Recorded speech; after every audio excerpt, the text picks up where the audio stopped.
Hi, it's me again. I'm just giving you a little life update regarding sa kasal. I'm married. So I'm married to the best man in the whole world. So he's the sweetest man. So I'm just giving you a background. So it happens last April 25. So kadakol nangyari sa panahon na ito. Bago to nangyari and sa pangyayaring ito.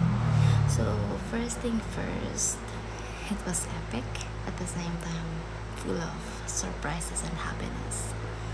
So, we managed na magpakasal. Daw, almost na dahil matuloy. Dahil sa kapalpakan ko, to be honest. So, my husband doesn't know anything about it. So, it's me. Pero, thankfully, nagibuhan siya ng paagi. So, ang nangyari is, we thought, we have a miscommunication. So, from the city hall to us.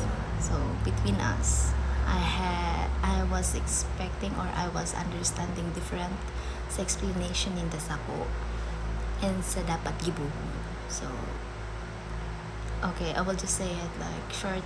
I will just make it short. So, it happens when we supposed to give our marriage contract, the copy.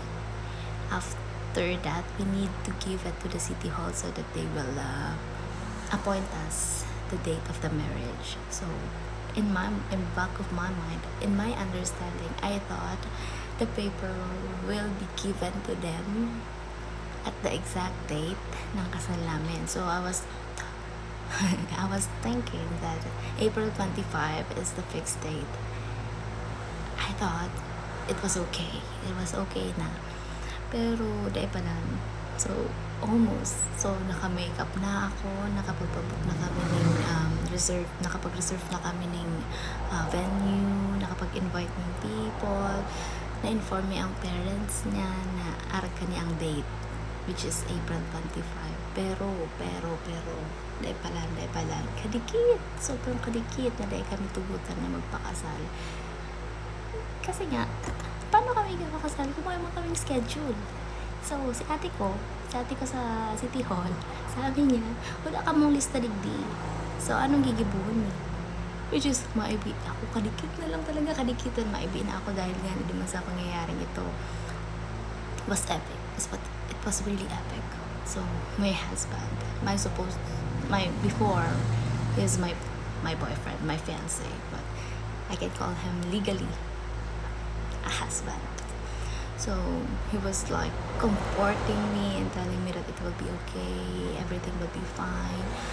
I almost cried, and then I told ate, the one working at the city hall, I said to her that can we do something about it? Is there anything that we can do para matuloy ang kasal me? Kasi naka-makeup na ang ate ko, naka-makeup na, may photographer na, ayaw na naman ang pamilya ko nag-aalat, ayaw na sa venue si mga iba kong relatives. So, ano igibong ko? So, di man pwedeng demi tumadagos. So, nakiulay ako. So, sabi ko na kung pwede man lang na maisingit kami. Duman mismo sa mga naka-appoint na kasal. So, si ate ko is nagparatay. Kada ako niyang ginibo. Ginibo niya sa paper may last minute just to make it work so that we can get married. So, ang nangyari is, dako lang pasasalamat. Ako lang pasasalamat ko sa bilog na suporta kang pamilya ko na sinabi na magiging okay ang gabos. Si ate na nagtatrabaho sa munisipyo na ginibo niya talaga. Ginibo niya ang best niya para lang na iba kami sa schedule ng mga mapakasal. Tapos, at the end, we finally get married. And I was very thankful, grateful sa gabos na tao na nagsuporta. Sa gabos na tao niya uluman para suportahan kami. And sa gabos na nangyari, pasalamat talaga ako. Bago paano, sinuwertehan ako.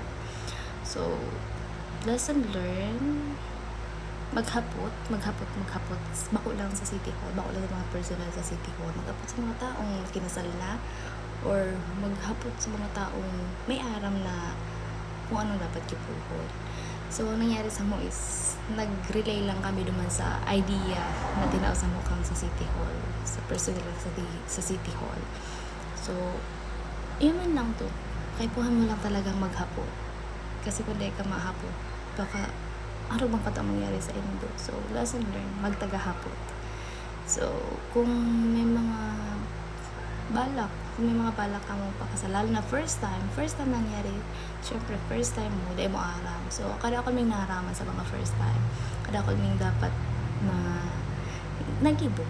Pero, dahil nga first time mayo, di man masyadong kompleto si knowledge mo. So, at least paano si taong nakapalibot sa mo is nagsusuporta ng taong advice. Pero, all in all, happy kami. It's been a month since nangyari to. It's been a month. So, niregister ng kasal me. So, yan, hinahalat ko na lang na ma-register siya sa PSA, which is the Philippine Statistic Authority. So, gusto ko man lang magpaabot ng pasasalamat sa mayor na nagkasal sa mo, kay ate ko na nag-process, na talagang napirit me na ipadagos ang kasal or tubutan kami na magpakasal. Tapos, husband ko, grabe pasasalamat ko sa husband ko kasi grabe pag-intindi ang ginibo niya sa ko. Suporta sa pamilya ko, sa family niya, sa pag-accept sa kuya, pati sa family ko. Sa mga barkada ko, nairaon. So, dako na bagay akong dapat ipagpasalamat. Pero ang inot na inot is salamat sa taas kasi tinugutan niya ako. Pinabistado niya sa ko ang taong para sa ako talaga, which is my husband now. And will be my forever husband. So, my lifetime and my eternity. O sa gabos, basta. Siya lang ang magiging agum ko sa gabos na mundong madudumanan ko. For may reincarnate man ako sa ibang lugar, siya pa rin ang hahanapin ko. Cheesy. Pero, salamat na lang sa agum ko na yaon ka rin para sa ako. So, nasuportahan ako sa gabos na bagay. So, happily 1 month. Happy 1 month being married to the best man in the whole world. And I love him so much. Yan man lang. Salamat. Bye-bye.